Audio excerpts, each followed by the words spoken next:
नमो राघवाय।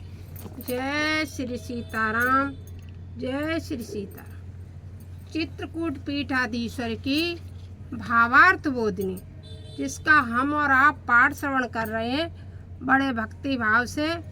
आइए बड़े अच्छे सुंदर प्रसंग को श्रवण करें। जय श्री राम। अब क्या था, जब शंकर पार्वती का विवाह हो गया, पार्वती जी ने प्रसंग पूछ लिया, तब शंकर भगवान ने क्या किया है वही प्रसंग है। राम कृपा ते पार्वती सपने तब मन माई, शोक मोह संदेह भ्रम मम विचार कछुनाए। पार्वती जी, मेरे विचार से श्री रामचंद्र जी की कृपा के कारण स्वप्न में भी तुम्हारे मन में शोक मोह संदेह और भ्रम आदि कुछ भी नहीं है। अर्थात इष्ट देवता श्री राम से तुम्हारा वियोग नहीं है। यद्यपि तुम्हें शोक नहीं है, तुम स्वयं ज्ञानमयी हो। यद्यपि तुम में मोह नहीं है, तुम स्वयं सर्वज्ञ हो, इसलिए तुम्हें संदेह नहीं है। तुम्हारा ज्ञान प्रभु की कृपा से अज्ञान द्वारा आवृत नहीं होता है, इसलिए तुम्हारे मन में भ्रम भी नहीं है। अब पार्वती जी से शंकर भगवान ने कहा, हे पार्वती, अब तुम्हारे मन में ना शोक है, ना मोह है, ना ज्ञान है, ना भ्रम है, कुछ नहीं है। अब तुम्हारा सब मिट गया है, इसलिए मैं तुम्हें यह कथा श्रवण कराऊंगा। यह है अपने भी जीवन, जब हमारे जीवन में किसी प्रकार का मोह ममता लालच भ्रम परिवार ज्ञान मान बड़ाई अपमान ये सबसे परे हो जाते हैं, तब हमें भगवान की कथा अति प्रिय लगने लगती है। वही भगवान शंकर जी ने पार्वती जी के मन की बात समझ ली और भगवान शंकर जी ने समझ लिया और आगे कथा कहने के लिए भोले बाबा तैयार हो गए। तदपि शंका कीन्यउ सोई, कहत सुनत सब कर हित होई। जिन हरि कथा सुनी नहीं काना, श्रवण रंधई भवन समाना। राम की कथा कैसी है? जैसे कि जिसके कान तो हैं, जैसे फिर भी तुम्हें वही शंका अर्थात आकार के बाकी श्री रामचंद्र जी के विषय में शंका की है, जिसके संबंध में कहने सुनने से सबका हित होगा। अंकार रामचंद्र तन संबंध से शंका हो जाएगी। जिन हरि कथा सुनी नहीं काना, श्रवण रंध आई भवन समाना। जैसे अंधकारमय भवन हो, उसके हृदय में उजाला नहीं हो सकता जिसने आप भगवान राम की कथा नहीं सुनी हो। इसलिए हर समय हर वक्त भगवान राम की कथा सुनते रहना चाहिए। नैननी संत दरस नहीं देखा, लोचन मोर पंख कर लेका। जिनका हृदय तो ऐसे भवन के समान है जिसमें अंधकार हो, जिसने कथा कानों से नहीं सुनी और जिसने नैनों से संत के दर्शन नहीं किए, उनके आंखें तो लगी हुई हैं लेकिन कैसी हैं? जैसे कि मोर का पंख देखा है आपने, उसमें बिल्कुल आँख की आकृति होती है, जैसी आँख होती है उसी तरह उसकी आकृति होती है। लेकिन मोर का पंख देख तो नहीं सकता है, देखती तो मोर नेत्रों से है। उसी तरह से आपके यदि संतों के दर्शन की नहीं किए हैं तो आपके आँखें तो हैं, लेकिन आंखें मोर के पंख के ही समान है। हे पार्वती जी, यह भगवान राम की कथा वो है। ते सिर कट तू अरे समय तूला, जेना नमत हरे पद गो, जेना नमत हरे गोरो पद मोला। जिनका सिर कैसा है? कद्दू के समान है, जो गुरुजनों के सामने नहीं झुकता है, भगवान के समीप नहीं झुकता है। भगवान को गुरुजनों को हमेशा प्रणाम करना चाहिए। उनका सिर कद्दू के समान है। जिना हरि भगत हृदय नहीं आनी, जीवत सब समान ते प्राणी। जिनके हृदय में भक्ति नहीं है उन मनुष्यों को मरे हुए के समान समझो, उन्हें जिंदा मत मानो। जो लोग बिना भगवान के भक्ति के जी रहे हैं, मैं मेरी तू तेरी, अपने और पराये में भेद करने में लगे हुए हैं, अपने ही बच्चों के प्रति भेद करने में लगे हुए हैं, उन लोगों को आप मरे हुए के समान समझो, उन्हें जिंदा मत समझो। वह कहीं भी जीवित प्राणी नहीं है। बोले स कठोर निठुर सोचाती, सुने हरे चरे तन जो हर साथी। उनकी छाती कठोर यानी काठ के समान है। काठ को आप जानते कितने कठोर होते हैं। उनकी छाती वैसे ही है जो कठोर हैं, जिनके हर के चरित्र को सुन के हर साथी नहीं है। उनके हृदय में हर्ष नहीं होता है भगवान की कथा को सुन करके। भगवान की कथा ऐसी है, उनकी छाती को कठोर काठ समझो। ये बोले बाबा पार्वती जी को बता रहे हैं। यानी कि संसार में आप देखना सबको सब छोड़ सकते हैं। जैसे कि आप देखो प्रहलाद को किसने अत्याचार किया प्रहलाद पे? पिता ने किया। पिता ही तो अत्याचार किया प्रहलाद पे। और किसको देखोगे, रावण ने ही तो विभीषण को लात मारी थी। वो क्या सगा भाई नहीं था? ऐसे मान के चलो यह संसार है। वो माएँ नहीं होती हैं कि जो अपने बच्चों को एक उसमें कूड़ेदान में फेंक देती हैं। क्या माँ नहीं होती? वो माँ ही तो अत्याचार करती है। संसार में माँ, भाई, पिता, कुटुंब सब अत्याचार कर सकती हैं, लेकिन परमात्मा ने कभी किसी के साथ अन्याय अत्याचार नहीं किया है। ना भगवान की कथा सुनने से आज तक किसी का बुरा हुआ है।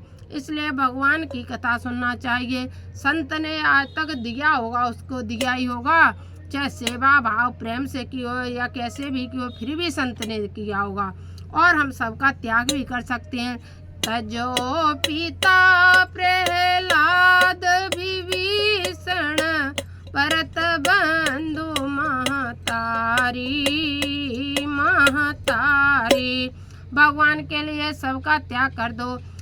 पिता का भी त्याग कर सकते हो, भाई का भी कर सकते हो, माँ का भी क्या कर सकते हो, क्योंकि उनके हृदय में भगवान नहीं है। जिनके हृदय में भगवान होते हैं उनके हृदय में सिर्फ भगवान ही होते हैं। वो ना कभी किसी के साथ भेदभाव करते हैं। जो माता पिता होंगे वे अपने पुत्रों को दो भाव से नहीं दे सकते, क्योंकि उनके हृदय में परमात्मा बैठा है। क्योंकि भगवान क्या करते हैं, भगवान दुष्ट को भी वही भोजन खिलाते हैं और अच्छे को भी खिलाते हैं। भगवान किसी को इस पृथ्वी पर भूखा नहीं सुलाते, इसलिए वो एक भाव से देखते हैं, लेकिन कर्मों के अनुसार दंड देते हैं। सिर्फ भगवान कर्म के अनुसार दंड देते हैं, लेकिन भेद नहीं करते हैं। बुद्धि उसको भी दी है, वो उसको भी दी है, लेकिन भेद भगवान नहीं करते हैं भोजन में।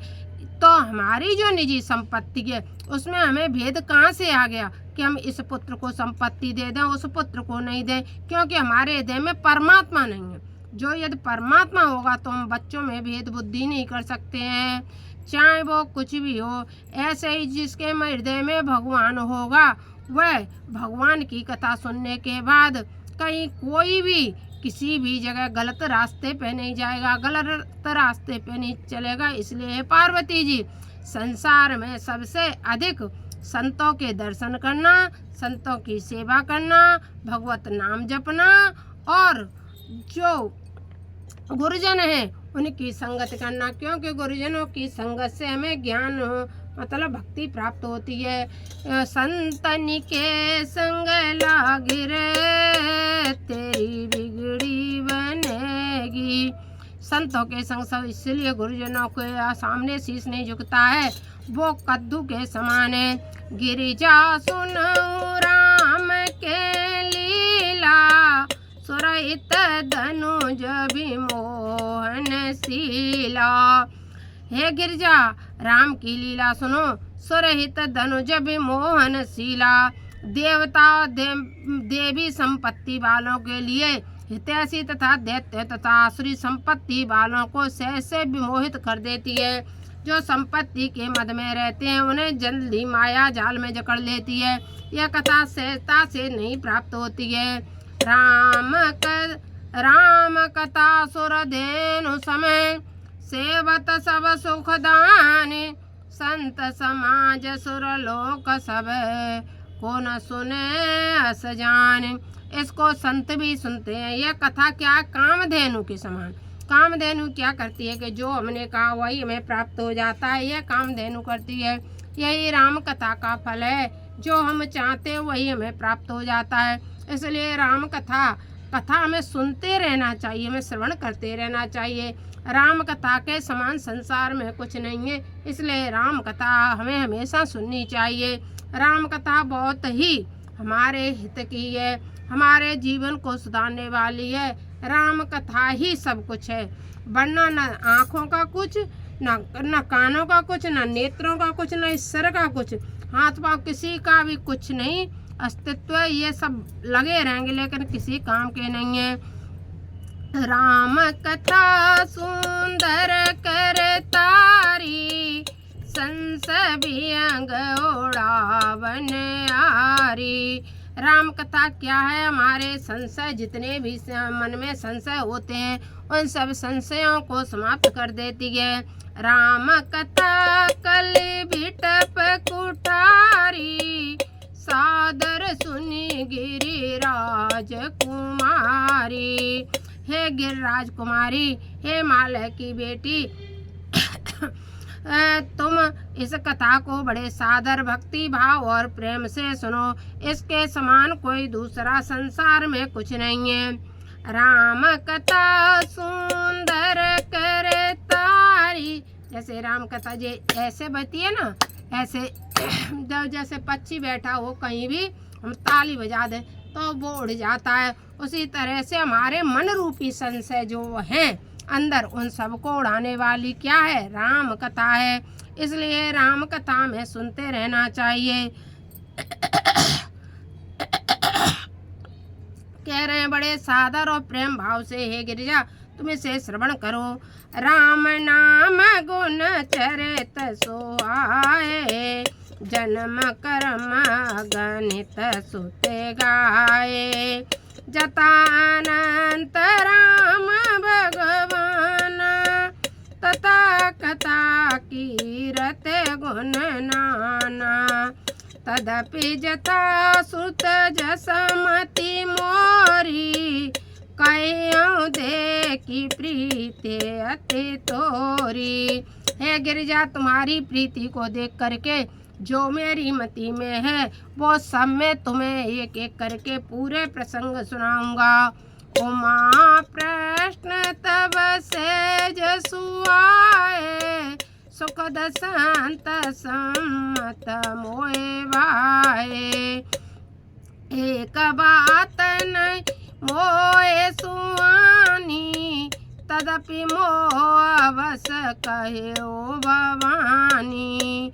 तुम जो कहा राम को आना, ते सुति गावधराई मुनि ध्याना। लेकिन एक बात मुझे अच्छी नहीं लगी। कौन सी बात अच्छी नहीं लगी? तुमने जो कहा कि जिन्हें वेद गाते हैं और मुनिजर जिनका ध्यान करते हैं वे श्री राम दशरथ पुत्र श्री राम कोई अतिरिक्त तत्व है क्या? यह बात मुझे अच्छी नहीं लगी। राम के बारे में आपने ऐसा क्यों कहा? कहे सुनई अस अधम नर, ग्रसेज मोह पिशाच। पाखंडी हरि पद विमुख, जाने झूठ न साच। जो पाखंडी मनुष्य वैसे झूठ और साच जानेंगे। नमो राघवाय। आगे प्रसंग में सुनना। जैसी भी लगे कमेंट बॉक्स में लिखना। जय जय श्री सीताराम, जय जय श्री सीताराम।